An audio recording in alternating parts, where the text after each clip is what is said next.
Hey, Scott Jordan here, Mark Warner for Jancast.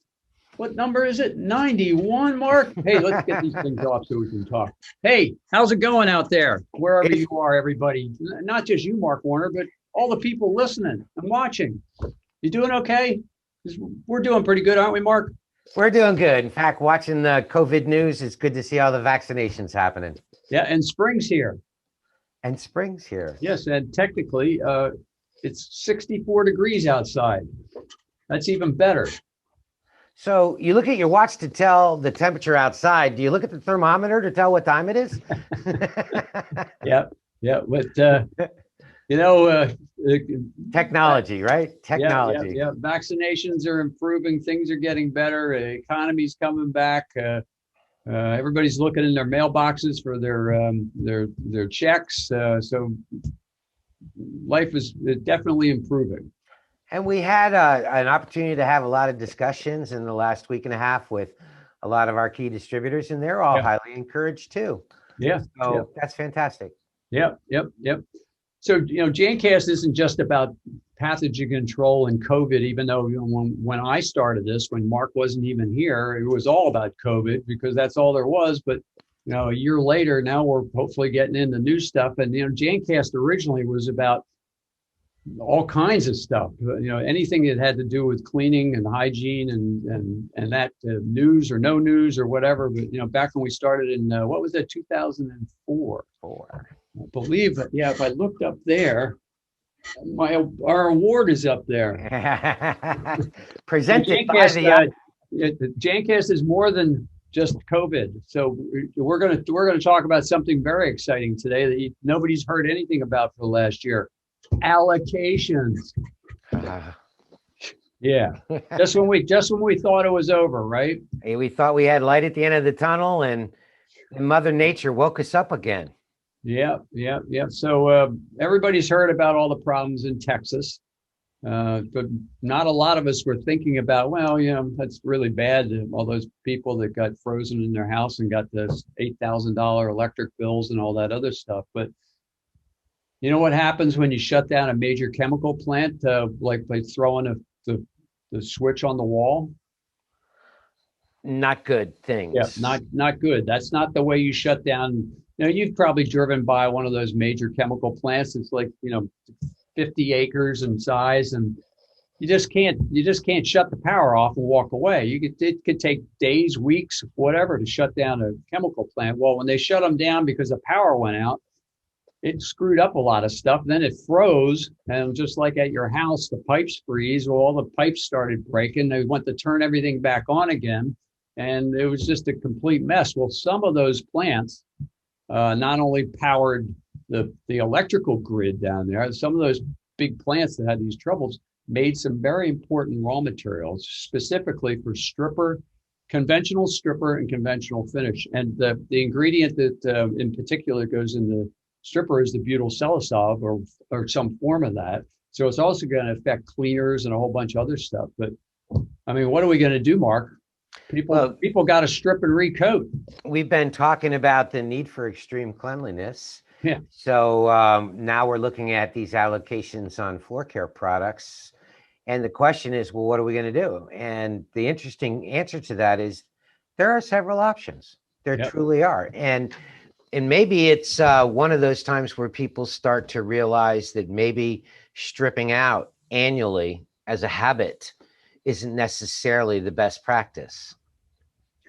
Well, yeah, I mean, there's really no good reason for doing it at the frequency that most people do it.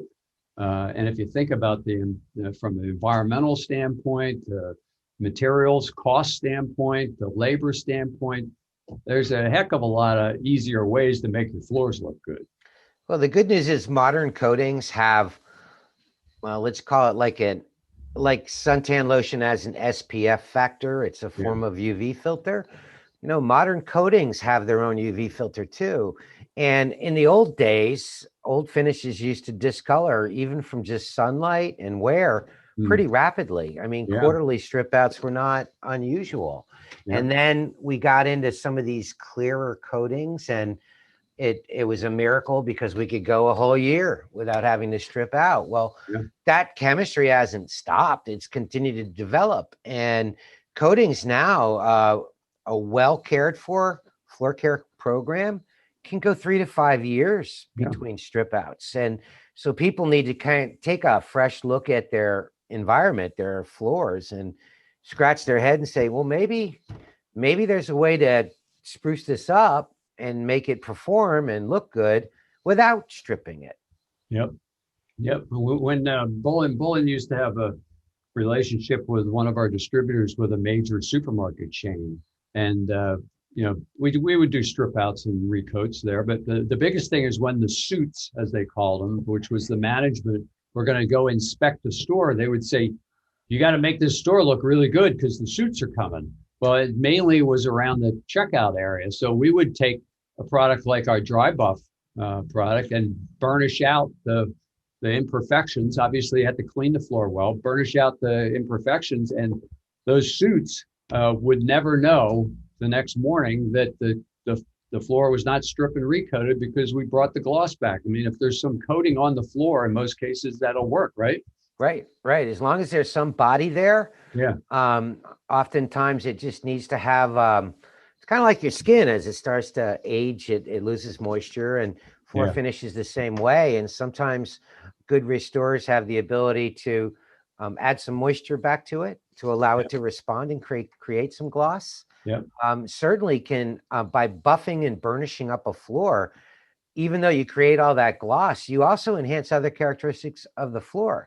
Yeah. Like its anti-slip characteristics. Yeah, a floor that's been cleaned, buffed, and burnished can actually be more traction underfoot because the way it works with that coating. As long as you said, Scott, as long as there's some finish there to work with. Yep. So we have all these facilities that have been closed for a year.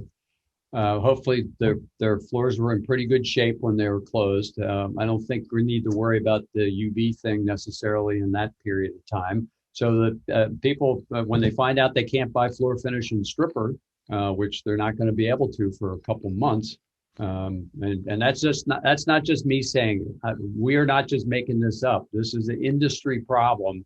I've heard from some of our friendly competitors. I've seen info put out by major companies, much larger than we are, that are having the same problem. So this is an industry-wide issue that we've got here. So there's facilities that are opening back up.